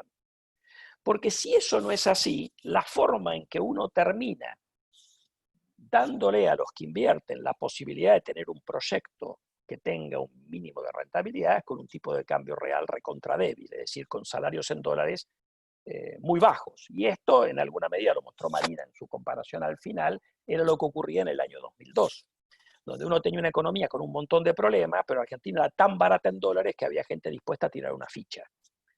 Entonces, eso es, obviamente, malo desde el punto de vista de conseguir votos para los políticos. Entonces, la alternativa a tener que terminar ahí, por las buenas o por las malas, es que uno tenga un programa económico que a la luz de los que ahorran e invierten, cierre. Y hoy por hoy no podemos decir si cierra o no cierra, porque no tenemos un programa económico a la vista, pero algunas decisiones que ha tomado el gobierno y que sigue tomando, como mencionó Marina en estas regulaciones que le quieren poner al teletrabajo, que son desopilantes en algunos casos, muestran que el gobierno todavía no ha entendido o no ha podido transmitir algo que genere alguna credibilidad. Y esto yo creo que es un tema muy importante, porque si no los problemas anteriores se hacen mucho más difíciles de resolver. La credibilidad nos da espacio para resolver problemas que ya son complejos, con un equipo de gobierno que despierte, que uno confíe. Obviamente se vuelven mucho más complicadas si uno tiene un equipo de gobierno que toma decisiones que nadie puede entender. Y déjenme cerrar ahora, que seguramente ustedes los conocerán y que tienen que ver con una suerte de cierre. Tres frases de Albert Einstein que creo que son relevantes para nuestra coyuntura. La primera es que las crisis son oportunidades, ¿no es cierto? Esto lo sabemos. Esto es una cosa que en la Argentina, obviamente, en los últimos 50 años hemos sido incapaces de aprovechar alguna crisis. Entonces uno podría plantearse que hay una posibilidad, de hecho, de avanzar en reformas estructurales en un momento de crisis. En realidad parecería que el gobierno va en el sentido contrario, pero bueno, la oportunidad siempre está. Obviamente que si hacemos lo mismo que venimos haciendo en los últimos 50 años, los resultados nos van a cambiar. Y la tercera frase, que tiene que ver con esto, es que la verdadera crisis es una crisis de incompetencia. Entonces lo que uno necesita, sobre todo para poder resolver problemas complejos, es que el gobierno, quien está a cargo de la toma de decisiones, y cuando digo gobierno también estoy incluyendo al Congreso y al Poder Judicial, sea competente. No tenemos espacio para equivocarnos en una circunstancia que es particularmente difícil. Así que bueno, esperemos que acierten. Así que muchas gracias por su atención y con esto dejo de compartir acá. Así volvemos. Bueno, muchas gracias, Daniel. Les dije, este era el lugar donde había que estar. Se han dicho cosas muy importantes, se han dicho cosas realmente jugadas, han compartido conceptos y con matices se han diferenciado en algunos. Fuimos anotando sobre todo los aspectos de a dónde van todas las preguntas y la verdad, las inquietudes tienen que ver con algunos capítulos muy, muy puntuales, ¿no? Así que lo que les propongo ahora, tenemos unos minutos para discutir, debatir, contraponer algunas de las ideas. Yo lo que les voy a proponer entonces es, a partir de las preguntas que nos llegaron y algunas inquietudes que tenemos nosotros, proponerles el capítulo para ver si podemos profundizar entre los tres. Lo que sí, ahora lo que les vamos a pedir es lo más concreto posible, si podemos aprovechar el tiempo que nos queda. Hay muchas preguntas con respecto a la renegociación de la deuda, y yo también las tengo. Voy a resumir en una inquietud personal y en algunas inquietudes de la gente que nos está acompañando en la sala. Como decía Daniel, lo dijo también Miguel Kigel, la diferencia es muy corta, casi sería, consideramos todos, una tontería de las dos partes que no haya acuerdo y que esto termine en litigios. La pregunta es la siguiente. Hablamos desde el lado del gobernante, del gobierno argentino. Ya a esta altura son decisiones políticas, hablamos de Alberto Fernández. Las cosas que separan a un acuerdo y que en parte Miguel Kigel estaba exponiendo, ¿ameritan una decisión política del gobernante de decir, bueno, está bien, cedo, sobre todo en las cuestiones legales, por ejemplo, los derechos de hacer juicio que tenían los bonistas los bonistas que entraron en los canjes del 2005-2010, o esos derechos se los tengo que dar a los bonistas del 2016 en adelante? Me refiero a que son, creo yo, decisiones más políticas que económicas o financieras, lo que separan a la Argentina de un acuerdo con los acreedores. Como si ustedes tuvieran la oportunidad de asesorar al presidente como lo que son, economistas top de la Argentina, ¿qué le recomendarían hoy a Alberto Fernández? Empezamos de atrás para adelante. Primero, Daniel. Bueno, a ver, yo creo que acá hay distintas cuestiones, ¿no? O sea, un tema es la plata. En la plata yo no lo cerraría con un BRI, porque me parece que eso puede resultar caro. Si el gobierno, de hecho, ha venido mejorando, lo que mejore adicional lo pondrían los cupones de intereses de los bonos o bajando un poquito la quita, que todavía el gobierno retiene una quita promedio de 3%. No lo haría con un BRI, trataría de sacarme el BRI de encima. Pero bueno, en la parte legal yo creo que acá se confunden un poco las cosas, me parece, en lo que se da a conocer a veces a la opinión pública. A ver, a mí no me parece que sea tan grave que alguien que tenía un bono K 2005-2010, de hecho, lo va a canjear por bono, no es que todos pueden ir a cualquier bono, sino que lo va a canjear tienen prioridad para determinados bonos, que esos bonos nuevos mantengan las cláusulas de acción colectiva de los canjes del 2005-2010. Lo que me parecería una tontería es que alguien que tenía un bono llamado M, de los emitidos en 2016, se cuelgue de las cláusulas de acción colectiva que son mejores. O sea, me parece que eso no iría, pero yo creo que no sería tan dramático eso. Me parece sí que es una cosa que es muy difícil de aceptar, que te pongan la tutela del fondo para que tenés que hacer artículo 4, que tenés que revisar, que te tiene que validar el PBI, que es una cantidad de cosas que ni siquiera sabemos si el fondo está dispuesto a hacer y si vos vas a tener artículo 4 todo el tiempo. Tampoco me parece razonable, había algunos medios diciendo hoy que el presidente estaba dispuesto a ceder en eso que te pongan restricciones respecto de cómo vos tenés que reasignar la emisión nueva de deuda. Si tiene que haber cláusulas de recompra de deuda, me parece que uno las tendría que atar no a la emisión de deuda, sino eventualmente si vos tenés un año fortuna y tus números fiscales dieron un poquito mejor de lo que tenías pautado. No debería ser tan difícil. Yo creo que lo que metió ruido en la parte legal es este intento de querer ser más vivos que lo habitual, con lo que se llama esta cosa Pac-Man que mencionó Miguel, de tratar de interpretar creativamente las cláusulas de acción colectiva de los bonos emitidos en el 2016. Y eso es lo que me parece que generó una reacción, yo te diría, adversa por parte de los bonistas, que los llevó a poner cosas que en las versiones anteriores, por lo menos en lo que se conoció, no estaban. Miguel. Bueno, básicamente creo que Daniel cubrió todo. Para mí el tema que más, o sea, yo coincido primero con que habría que, digamos, que creo que habría que mantener, digamos, las cláusulas de acción colectiva para lo que se conocen como bonos K, y es a mantenérselos y a los M. Si no, va a haber que pagarles más, digamos. Acá hay un trade-off en algún sentido. Si quiero, digamos, tener unas acciones legales, unas cláusulas legales más favorables, te van a pedir más plata. Entonces creo que hay que buscar ese equilibrio, digamos, porque al final es una combinación de cosas. Estoy dispuesto a tener menos seguridad jurídica si pagas más. Creo que eso es un poco lo que está dando vueltas. Para mí el tema más importante es que creo que realmente, bueno, hay dos temas que son centrales. Uno es el de las CACs, quién se queda con cada una de las cláusulas de acción colectiva. Y el segundo tema es este tema de la redesignación de los bonos. O sea, Argentina, lo que creo que molestó mucho y que creo va en contra del espíritu de que tienen las cláusulas de acción colectiva, es, digamos, el hecho de que yo defino cajones de bonos al principio, en base a eso la gente hace ofertas, y después, si no me gusta, los cambio. Como decía Groucho Marx, yo tengo mis principios, pero si no me gusta, los puedo cambiar. Entonces, acá pareciera algo parecido, digamos, en el sentido de que yo creo que uno fija las reglas y juega con las reglas de juego. No es que en la mitad del partido, si me conviene que el penal sea porque, no sé, porque miré mal al jugador y eso es penal, eso no estaba fijado antes y cambia en la mitad del partido. No, yo creo que las reglas se fijan y en base a eso se toman los resultados.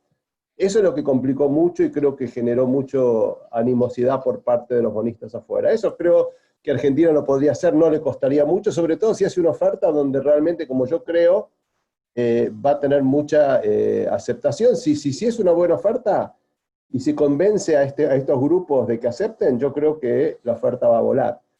Lo que tiene que medir el gobierno es el costo-beneficio, no solamente el costo en términos de reestructuración de la deuda, sino que cuánto le cuesta al gobierno argentino en términos de actividad, reputación, etcétera, cada mes que nosotros no arreglamos. Y cuesta mucho. Marina. El micrófono. Marina, creo que está habilitando el micrófono. Está habilitando el micrófono. Y le voy a agregar a Marina también sobre este tema de la deuda, algo que nos están preguntando también muchos, y yo también pregunto. Si quieren, después Miguel y Daniel pueden opinar sobre esto también, es si la Argentina de valor presente neto, vamos a poner un número 52, 53, si esa oferta Argentina la puede pagar en definitiva, si es algo, para usar un término de moda, sustentable en el tiempo, tal cual está diseñado ese plan de pagos. No sé si ya está Marina en la sala. Sí, ya está. Dale. A ver, empiezo al revés, empiezo por la última pregunta. O sea, Alberto Fernández durante la campaña hablaba de reperfilamiento en la uruguaya. Digo, Argentina tiene un nivel de endeudamiento con el mercado algo arriba de 30 puntos del PIB y tiene un cupón promedio de la deuda que cotiza hoy en la zona de 7 puntos, que es exorbitante dada la liquidez de los mercados globales hoy, pero no luce demasiado loco respecto al carácter de la Argentina. De hecho, la oferta de deuda se está descontando el 10%. La discusión de la sustentabilidad arrancó cuando se discutió en febrero de este año. Fue el ministro de Economía al Congreso y planteó por primera vez el modelo de sustentabilidad. Cuando nosotros empezamos a mirar lo que estaba planteando en términos de crecimiento futuro, en términos de corrección del déficit fiscal, La verdad es que cuando uno miraba eso, uno decía, bueno, digo, la oferta va a ser muy agresiva. Cuando uno ponía esa oferta en el modelo de sustentabilidad, te daba que ese valor de la oferta valía 50. 50 no era viable porque los bonos valían 50 en ese momento. Después vino el coronavirus, los bonos se fueron a 25, digamos, tuviste una ventana de tiempo de negociación, te diría entre abril y mayo, donde no sabíamos si la liquidez global iba para los emergentes, donde todos los países vecinos, Chile, México, Colombia, fueron a pedirle la línea de liquidez al fondo. Después se volvió a abrir el mercado de crédito. Los bonos reaccionan en parte, de nuevo, porque después del fracaso de la primera oferta hay una definición política de cerrar, ¿sí? Pero digo, la discusión de la sustentabilidad embarró absolutamente todo. Digo, la sustentabilidad depende de la capacidad de pago futura, o sea, de tu modelo económico, y depende de la tasa de interés marginal, o sea, la de refinanciación, no del cupón promedio. Argentina en los 90, tenía una deuda que era recontra sustentable cuando se firmó el Brady y se emitieron los bocones proveedores y previsionales. Las tasas de interés eran ridículamente bajas, los bocones tenían 3% de tasa de interés, el Brady tenía una tasa de interés muy baja. Ahora, en la medida que vos fuiste refinanciando al 10% una deuda que valía 3, la deuda se tornó insostenible. Entonces la sostenibilidad, confundimos el concepto de sostenibilidad. Esto era una negociación que seguramente se hubiera cerrado en enero, en la zona de, la lectura era con bonos que valían 50, en la zona de 60-65. Vino todo lo que vino, la primera oferta fue 40, tuvo 12% de aceptación, y hoy estás discutiendo con una oferta del gobierno que está en torno a 50, que se supone que ya se acercó a la del primer grupo de bonistas, y donde la oferta del segundo grupo de bonistas está en la zona de 56, 57, con alguna diferencia por bono. Y se meten las cuestiones legales. Las cuestiones legales, a mi juicio, digo, las tres cosas que se están discutiendo, digo, tienen solución. La del cupón del PIB, yo coincido con Daniel, después de la experiencia del cupón pasado, volver a reincidir en el cupón del PIB me parece peligroso. Es un cupón distinto porque tiene un cap, o sea, en los hechos lo que es el cupón del PIB lo que te genera es un aumento en el cupón si te va bien, pero de nuevo, digamos, en la oferta de los ad hoc, ese cupón del PIB está hecho con un PIB en dólares partiendo de una base muy alta, con lo cual, digo, en los hechos, digo, te genera una oferta muy onerosa. Yo trataría de evitarlo. El cupón de exportaciones que ofrece el gobierno es un cupón que prácticamente no tiene valor, o sea, vale en la zona de $1. Lo segundo que diría es, la auditoría del Fondo Monetario, en 2006, Argentina dejó de hacer el artículo 4, básicamente porque le pagó al fondo y tuvo autonomía económica, si querés, la decisión de política económica. Hoy, Argentina le tiene que pagar al fondo, a partir del cuarto trimestre del 2021, 2022 y 2023, los 44.000 millones de dólares que te prestaron, que no hay forma de que los pagues al contado, con lo cual vas a tener que sentarte en la mesa de negociación con el fondo. Entonces, digo, pedir la auditoría al fondo, la verdad es que desde el punto de vista de los bonistas, es meter una traba en la negociación política de un gobierno que es una coalición particularmente diversa y que, de nuevo, tiene que encontrar un mecanismo, digamos, de negociación que le permita descomprimir la macroeconomía, pero no romper políticamente.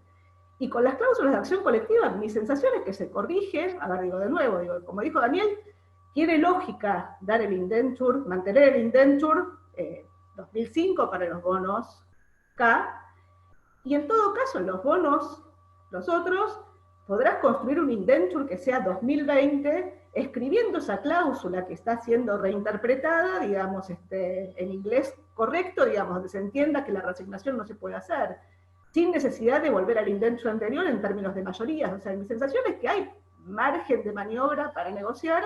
Ahora, el problema es que, digamos, dada la forma de la negociación y la decisión política de cerrar, lo que se terminó haciendo es perdiendo una enorme capacidad de negociación desde el punto de vista del gobierno.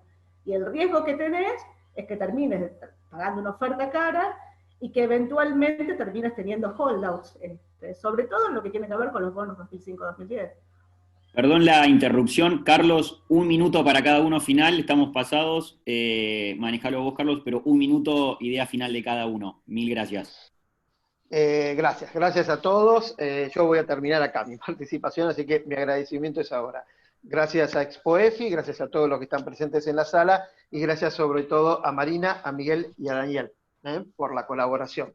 en este minuto final de cada uno, lo que les pediría también que incluyan en su reflexión final es, ya que se habló mucho de la confianza que tiene que generar el gobierno para que en definitiva la economía crezca, que de eso se trata, y que la economía crezca con la mayor cantidad de gente dentro de ese crecimiento, insisto, dentro de la reflexión final de cada uno de ustedes, si pueden agregar una línea de qué significa para esa confianza que se repitan hechos como el de Vicentín. Adelante, empezamos ahora por Miguel, vamos a Marín, Miguel, Daniel, y cerramos con Marín. Adelante, bueno, Miguel. Carlos, muchas gracias. Agradezco a ExpoEFI, a Esteban Domecq, todos por la invitación, y a mis colegas, que la verdad que disfruté mucho compartir el panel con ellos. Con respecto a tu pregunta, yo volvería al tema de sustentabilidad. ¿Sustentabilidad por qué? Porque hay países que tienen, en la región, América Latina, que tienen deudas mucho más grandes que la Argentina, pagan tasas de interés parecidas a las que tiene Argentina, de 7% más, y no tienen un problema de sustentabilidad. Nadie les está cuestionando la sustentabilidad de la deuda. ¿Por qué? Porque creo que la sustentabilidad de la deuda no depende solamente de lo que es un Excel mostrando vencimientos y intereses, sino que depende del marco de política económica, de la sustentabilidad de las políticas económicas. Y hoy, la verdad que hay muchas preguntas respecto de la política económica argentina. Primero, ¿se puede vivir con este nivel de presión impositiva? ¿Vamos a tener crecimiento con este nivel impositivo? Yo diría eso no es sustentable. ¿Se puede vivir con este nivel de gasto público? Yo diría este nivel no es sustentable. ¿Se puede vivir con tarifas congeladas y pagando subsidios que pueden, no sé, decía Marina, el orden del 2,5% del producto, 2% del producto? Seguramente no. Creo que se puede vivir con un déficit fiscal de 5% del producto. No. ¿Cómo se va a bajar? Entonces yo creo que realmente lo que va a determinar si Argentina es sustentable o no es sustentable, si la deuda, no solamente la deuda, la economía, va a ser el marco de la política económica.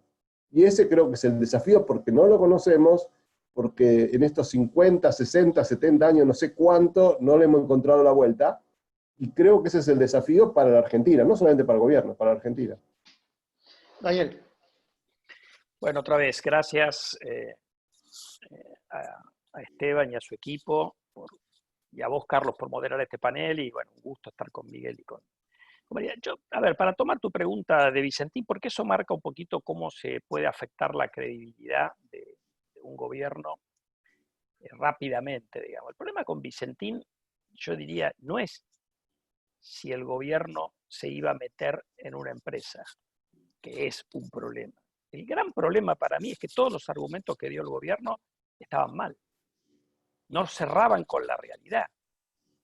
Entonces, cuando te dicen que el tema es controlar el mercado de divisas, si vos obligás a los exportadores a liquidar en pocos días, ya tenés controlado del Banco Central la liquidación de exportadores. Cuando te dicen soberanía alimentaria, cuando primero Argentina exporta 41 lo que importa de alimentos, es decir, es un país que tiene soberanía alimentaria garantizada, y Vicentín exporta básicamente cosas que no se comen en la Argentina.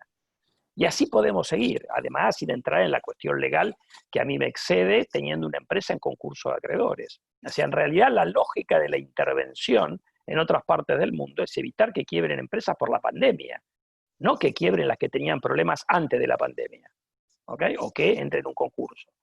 Entonces ahí, cuando vos no tenés una explicación de por qué se propone una cosa tan drástica como expropiar una empresa, el gobierno perdió un montón de credibilidad, y sin credibilidad, porque la sensación que dan, por eso yo puse la tercera frase de Einstein, la sensación que transmiten con decisiones como esas es que le falta competencia. Y si en una circunstancia particularmente compleja los que gobiernan, y estoy acá incluyendo los tres poderes del Estado, no te muestran competencia, la situación es mucho más compleja y mucho más difícil. Así que bueno, y después, bueno, yo coincido, de hecho lo he dicho en otros lados, hoy no tuve tiempo, de que el ejercicio de sustentabilidad primero depende de varias cuestiones. Nunca el gobierno explicó por qué no puede hacer en el mediano plazo más superávit fiscal que un punto del PBI. Nunca explicó por qué la economía no puede crecer más de unos 75, hasta puede ser o menos, no lo sabemos. nunca explicó cuál es su programa económico, nunca explicó por qué confundió tasas nominales en dólares con tasas reales. Es decir, una cantidad de errores técnicos que lo único que hicieron es que lo que se quiso vender como una forma elegante de iniciar una negociación, en realidad reveló que estábamos mucho más desnudos de lo que se imaginaba. Entonces, no ayudó, me parece que complicó las cosas. Pero bueno, con esto cierro y nunca hay que perder la esperanza de volver a ser competentes, que me parece que es clave para poder enfrentar los desafíos que tenemos por delante. Marina, 2 minutos.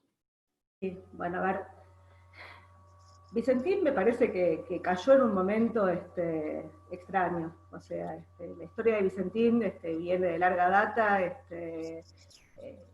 El concurso, digamos, se produjo, digamos, sobre el final del gobierno pasado, digamos, el concurso, digamos, tuvo, digamos, detrás situaciones, digamos, que uno en todo caso puede discutir, pero que deberían estar en la justicia. Claramente, digamos, había detrás de ese concurso, digamos, un conjunto de acreedores o distintos conjuntos de acreedores intentando quedar con el manejo de toda o parte de la compañía, y el gobierno encontró una forma bastante esotérica de intentar frenar esos movimientos, que generó, digamos, un ruido político no menor. O sea, la movilización detrás de lo de Vicentín termina confundiendo todo con todo, termina confundiendo un tema de sobreendeudamiento, digamos, que una empresa que termina, si querés, volcando por una dinámica financiera complicada de la Argentina, termina confundiendo una situación global donde la discusión sobre la intervención del gobierno en las empresas empieza a aparecer en el mundo detrás de los enormes paquetes de ayuda,